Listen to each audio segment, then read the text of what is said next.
이 문학과 회화, 이 교육에서 시공부, 문학공부, 한문공부가 폐쇄가 됐죠.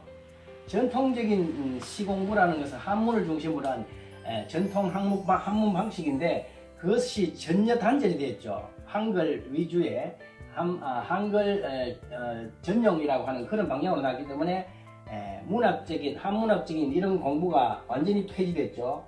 서예 교과, 여러분 서예 교과 수업 시간에 해보신 적 있습니까? 아주 특별한 선생님이 안 만나면은 서예 교육은 교과서만 받아서 새 책이 그냥 헌책방으로 가는 게 서예입니다. 그리고 그림을 여러분들 미술 시간에 제대로 교육 받아 보신 적 있습니까? 현 시점에 있어서 한번 보십시오. 음악, 미술, 체육, 교과목, 교과 취급받습니까? 대학에 들어가는데 전혀 관계없기 때문에 무시해버리죠. 그렇게 지금 현 시점도 그렇잖아요. 그래서 미술 교육을 제대로 받아본 적이 없다고 할 수 있습니다. 저도 미술대학 나와서 이랬지만 참 과연 미술대학에서 무엇을 가르치는지 미술대가 사실 참 많습니다.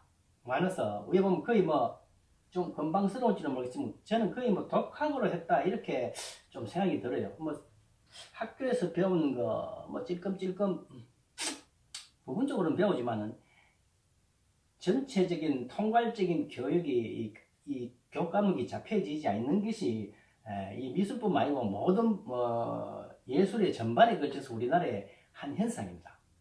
예술을 중시하지 않고 했기 때문에 거기에 대한 연구자들도 없었고 역시 전통서화 예술인 문인화도 마찬가지인 상태에 있었다 이렇게 보면 되는 것이죠. 이러한 우리가 20세기의 이러한 역사적인 배경으로 말미암아 문인화라는 것을 사실은 제대로 이야기하는 하지를 이해를 할 수 있는 그런 상황이 안 돼 있어요. 자, 그래서 그런 점을 여러분들이 아시고 문인화를 좀 더 좀 눈에 보기 좋게 그리는 그거보다는 문인화의 본 그 뜻이 무엇이며 어떻게 발전이 되어 왔고 이런 것을 배경을 잘 아셔야 바람직한 좋은 문인화를 할 수 있는 그런 이유가 됩니다. 자, 그래서 뭐 실기는 딴 현실적으로 내가 또 많이 배우는데 이론적인 이런 것을 조금 책을 좀 읽으시고 해서 정확한 문인화의 의의와 그 뜻을 아는 게 중요하다 이런 생각이 듭니다. 그래서 오늘은 이런 20세기 우리나라 현황과 관련해서 우리나라 미술교육의 문제점과 특히 그 중에서 전통서화는 더더욱이 큰 타격을 입었다는 역사적 배경을 아시고 뭐 21세기에 좀 이래 와서 사실은 서예 대학에서 서예학과와 동양학과가 몇 개 만들어지거든요. 서예는 1988년에 나오고 동양학과는 70년대에 나와요. 동양학과는 서양학과보다도 나중에 만들어지죠. 나중에. 그게 참 좀 이상한 이야기잖아요.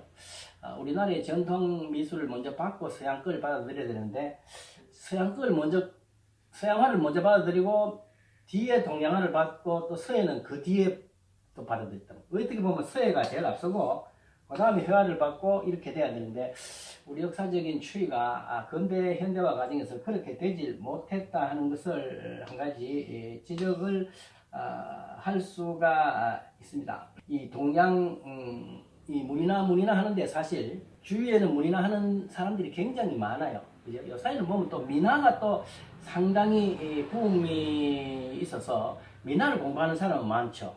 그런데 상대적으로 어떻습니까? 우리나라 전체 미술대학에서 동양회화, 이른바 한국화를 가르치는 대학의 과가 거의 반 이상이 폐과가 다 되어버렸어요. 서예과와 동양학과는 계속 폐과가 되어 나가는 현상인데 일반 시중에서는 문인화를 배우고 민화를 배운 사람이 많다는 거죠.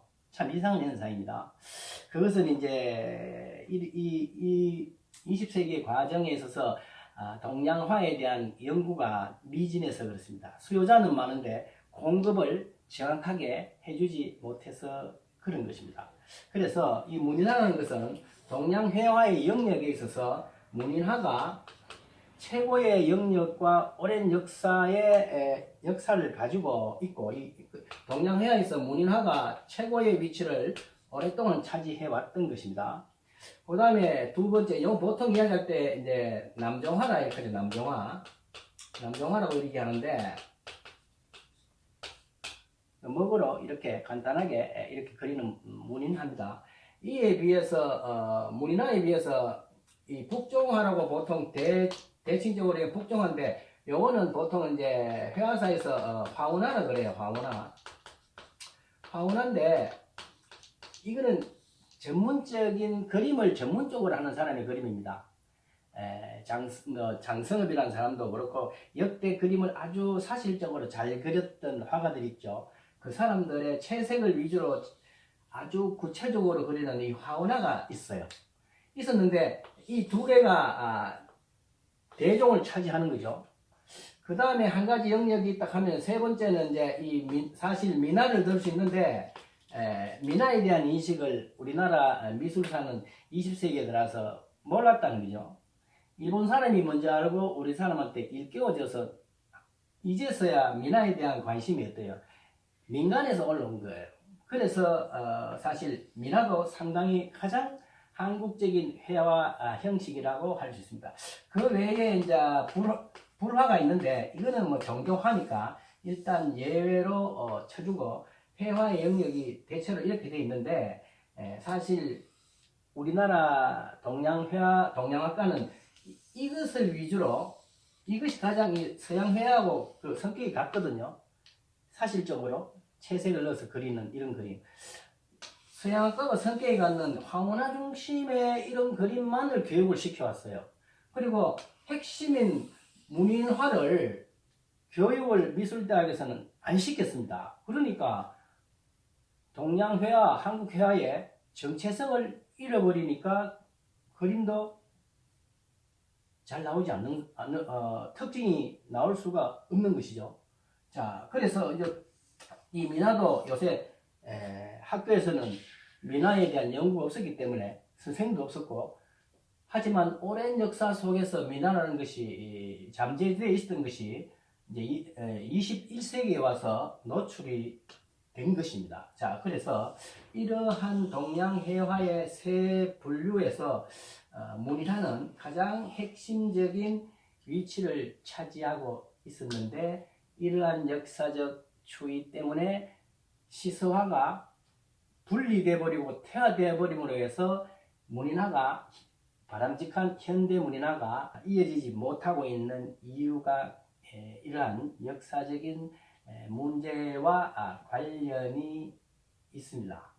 자, 그래서 이러한 전체적인 것을 아시고 이 문인화에 대한 조금 개념을 조금 더 정확하게 한 다음에, 그러면 그 역사 속에서 어떤 작가들의 어떤 작품이 문인화가 있느냐를 보고 그 작품들을 잘 학습을 하게 되면 바람직한 문인화를 이해하실 수 있게 됩니다. 그리고 시중에서는, 학교에서는, 대학교에서 동양학과 교수들이 그림은 그리지만은 이 한문을 알고 서예를 아는 동양학과들이 거의 없어요. 동양학과의 교수들이 그림은 잘 그리는데 시설을 아는 사람이 없어요. 왜냐하면 서양화 공부한 사람들이 한문과 서예 공부를 안 받은 사람들이 동양학과 교수가 됐기 때문에 시설을 배제하고 회화만 가르쳤다는 거죠. 그러니까 문인화가가 나올 수가 없었던 거죠. 그 교수들을 나무랄 수 있는 것이 아니고 사회 구조적으로 그렇게 돼버린 것입니다. 문교 행정의 문제라고 볼 수가 있는 거죠. 한문을 계속 교육을 시키고 서예 교육을 시키면 이 문인화가 제대로 자연스럽게 이어졌을 텐데, 이러한 역사적인 흐름 때문에 분리되고 쇠퇴됨으로 해서 그림만 남아서 전하다가 그것이 정체성을 시서가 떨어져 나가면서 정체성을 잃어버리니까 회화까지도 마저도 망하게 되는 그런 현 시점에 있게 된 것입니다. 자, 그리고 이제 다만 그 실기에 있어서 일제시대 때 선전, 조선미술 전람회, 그리고 지금까지도 이어지는 해방 이후에 국전을 중심으로 한 이 공모전에서 명맥이 이어져 오고 있는 거죠. 이론적 연구를 하는 사람은 아주 드물지만 실기를 하는 사람들은 많이 연결이 된 것입니다. 공모전을 중심으로. 그런데 이 국전과 선전에서는 문인화를 안 다룬 것이죠. 그 문인화 중에서 서예와 회화가 떨어져 나온 거예요. 분야를 달리 해버렸어요. 회화 분야, 서예 분야 이래가지고 서예 분야를 분리시켜 놓으니까 자연히 전통적으로 대표적인 문인화 작품이 점차 없어지게 되어버린 것입니다. 그래서 동양 회화, 한국화에서 그림은 그림대로 떨어져 나오고 서예는 서예만 떨어져 나와서 서예 이렇게 해서 단순히 사군자 정도만 문인화 이렇게 해서 나오는 것이지 시서화가 일치된 그야말로 온전한 문인화는 이어져 내려오지를 못했던 것입니다. 자, 이 정도의 전체적인 배경을 아시고 문인화에 대한 이해를 조금 앞으로 제가 조금 더 이론적인 이야기를 좀 더 하고 실기와 관련을 시켜 볼까 합니다. 예, 감사합니다.